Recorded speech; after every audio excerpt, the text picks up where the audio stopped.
Especialistas afirmam que os bebês podem dormir até 16 horas por dia, enquanto o adulto deveria ficar na cama entre 7 e 8 horas.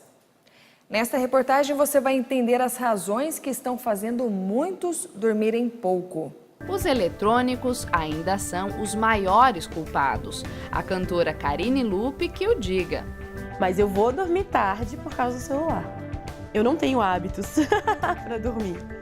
Eu durmo pouco e durmo bem, depende do dia.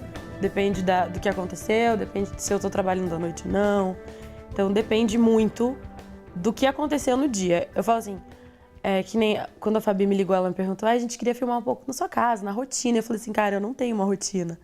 Então assim, por não ter uma rotina, o meu sono é completamente irregular. Se eu tento dormir mais cedo, porque como uma pessoa normal, eu já tentei, eu fico na cama rolando de um lado para o outro sem sono. Porque eu não tenho sono, assim, o meu cérebro, ele fica pensando. E eu sei que isso acontece com muitas pessoas. Você deita na cama e o seu cérebro continua trabalhando. Então eu fico pensando na vida, fico pensando nas coisas que eu tenho para fazer, fico pensando em música tal, alguma coisa que aconteceu, e não consigo dormir.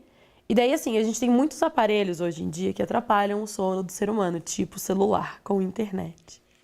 Então, daí eu tô sem sono, daí eu pego o celular, porque, que preguiça de pegar o notebook, ligar, não sei o que, o celular tá ali. Então, daí você fica no Twitter, ou você fica no MSN, conversando com alguém.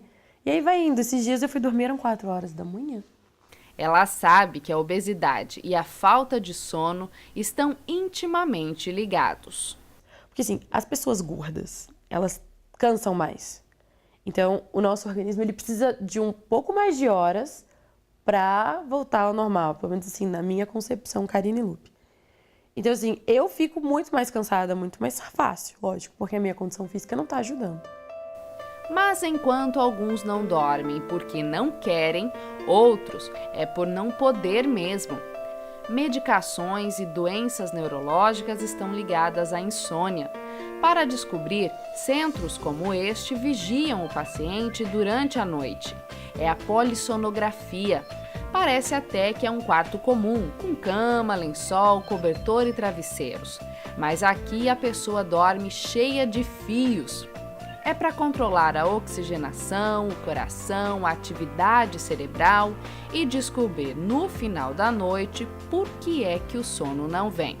A partir do momento que você dorme mal por mais de 3 semanas, procurar um médico, porque corre o risco disso se tornar crônico. O insônia crônico, ao longo do tempo, ele pode ter um risco de desenvolver doenças da ordem psíquica, especialmente depressão, se tornar uma pessoa obesa, um maior risco de hipertensão arterial e de diabetes, caso ele não trate a sua insônia, né? Existem alguns sinais que mostram quando nossa noite de sono não está sendo adequada. Fique atento se você anda irritado no trabalho, mal-humorado durante boa parte do tempo, não tem motivação para nada ou já sofreu acidente de trânsito ou no trabalho por descuido.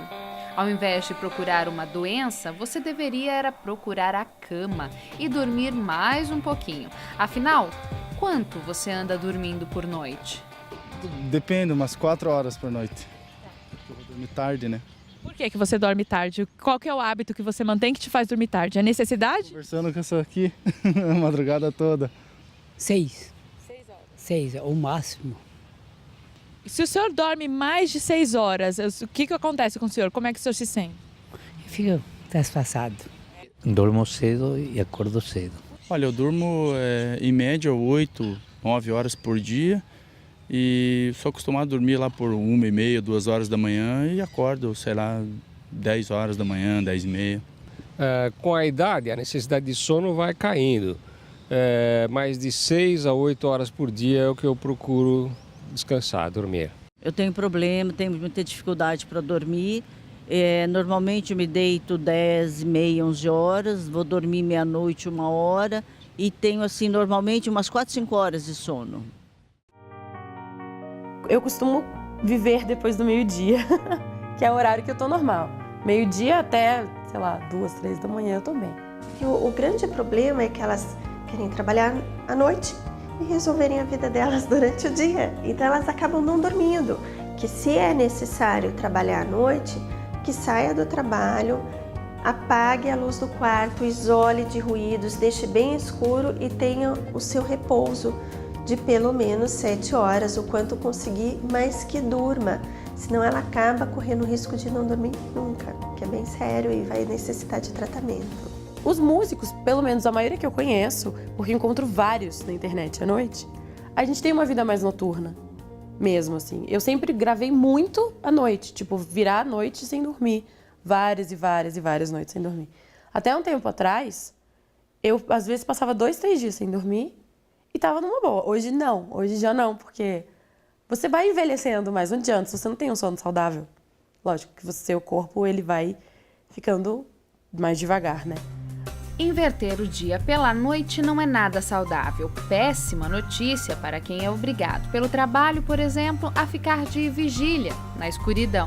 Primeiro, a tendência do nosso próprio organismo. Tem pessoas que se sentem mais alertas pela manhã e tem outras que se sentem mais alertas à noite. Então, assim, tem pessoas que gostam de dormir um pouquinho mais tarde e acordar um pouquinho mais tarde. Então, primeiro, avaliar a sua necessidade. Segundo, dormir à noite. A luz é um grande estimulador do estado de alerta. Por outro lado, é no escuro que são produzidas algumas químicas que favorecem o relaxamento. Então, ficar acordado à noite, dormir durante o dia, o sono do dia não é o mesmo. É durante a madrugada, no estágio de sono chamado estágio 3, que é produzido o hormônio do crescimento.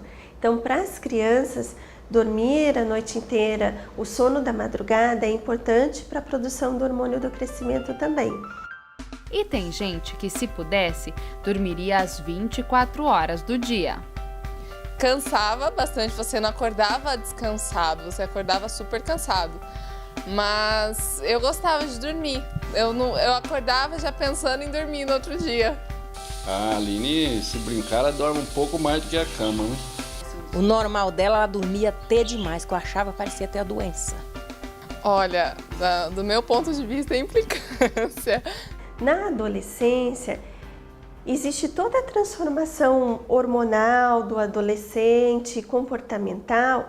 Ele passa a ter uma necessidade muito grande de horas de sono e ele tem uma tendência a dormir tarde e acordar tarde. Acompanhe comigo a primeira parte da entrevista especial de hoje.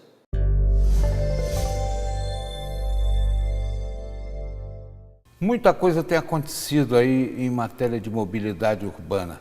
A última foi a determinação por lei federal de que os táxis que são alternativos, utilizam esses programas, o Uber, o Califar, o 99, tem agora uma regulamentação federal.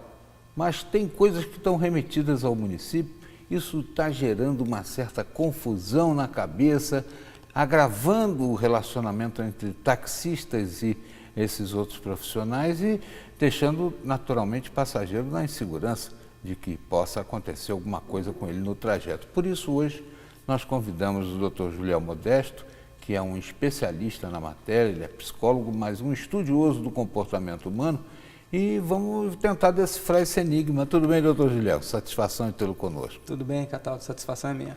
Como é que fica na cabeça do usuário, do motorista, do taxista, essa história dessa regulamentação que veio meio capenga, porque ela foi de cima para baixo, mas depende também de algum atendimento no varejo, né?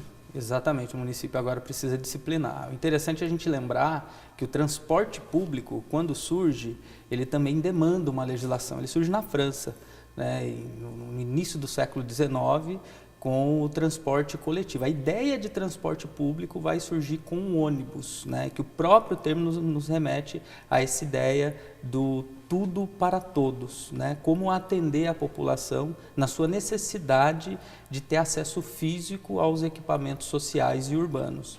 O transporte é um direito social e a gente ainda não consegue vê-lo dessa forma, né?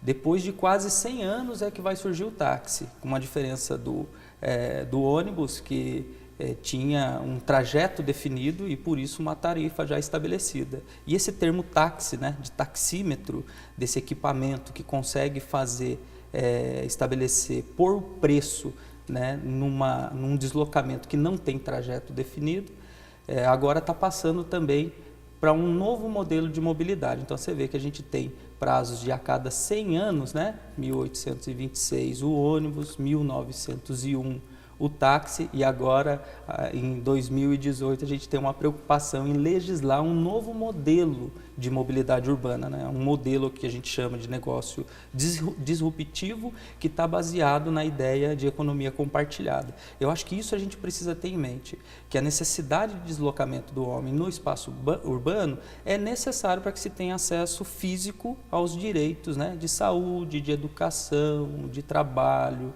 de lazer. E a legislação tenta disciplinar como que a gente vai fazer esse deslocamento. Essa coisa dessa legislação, telespectador, ficou meio complicada, porque o governo federal vem com a legislação que o Congresso aprovou, essa própria legislação remete ao município e ao Estado situações de fiscalização, controle e tudo mais, e ao mesmo tempo uma legislação que é de mobilidade urbana acaba também remetendo ao Código de Trânsito Brasileiro, quando diz que o cara não precisa ter placa vermelha, que a placa pode ser comum, quer dizer, já mexeu no Código de Trânsito e deixou uma situação, me preocupa essa história de não ter a placa vermelha, porque qualquer um vai poder fazer isso aí.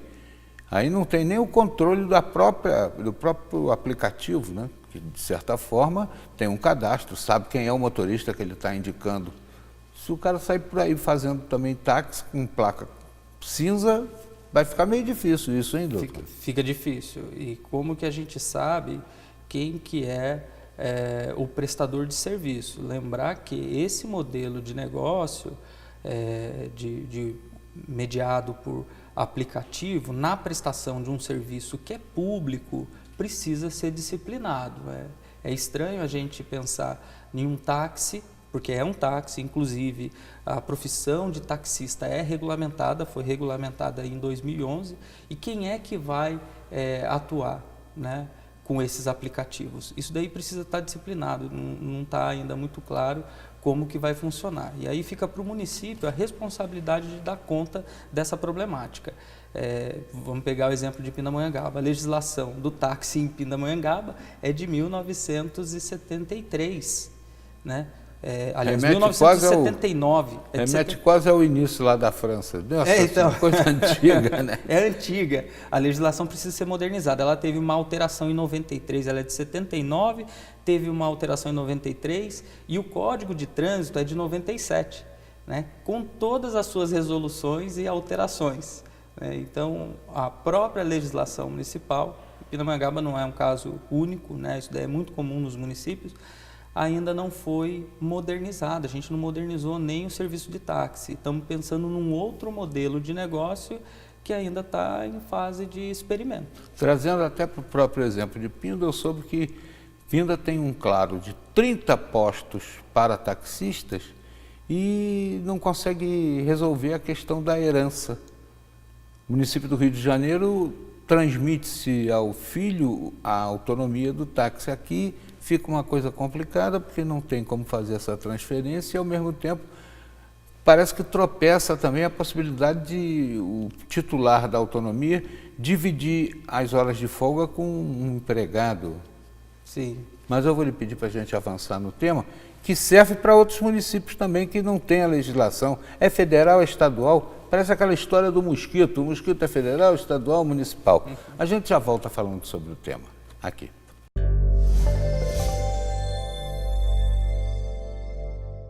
Você já imaginou o salário mínimo ser de quase R$4.000? Confira depois do intervalo. Continue conosco.